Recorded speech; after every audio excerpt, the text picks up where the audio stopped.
flooding for the Ammonoosuc River at Bethlehem. At 5:30 a.m. Friday, the stage was 3.4 feet. Flood stage is 8.0 feet.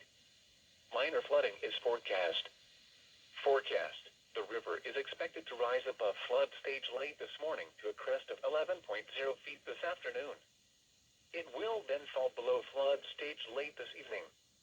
Impact. At 8.0 feet, River Road starts to flood in the vicinity of Black Brook.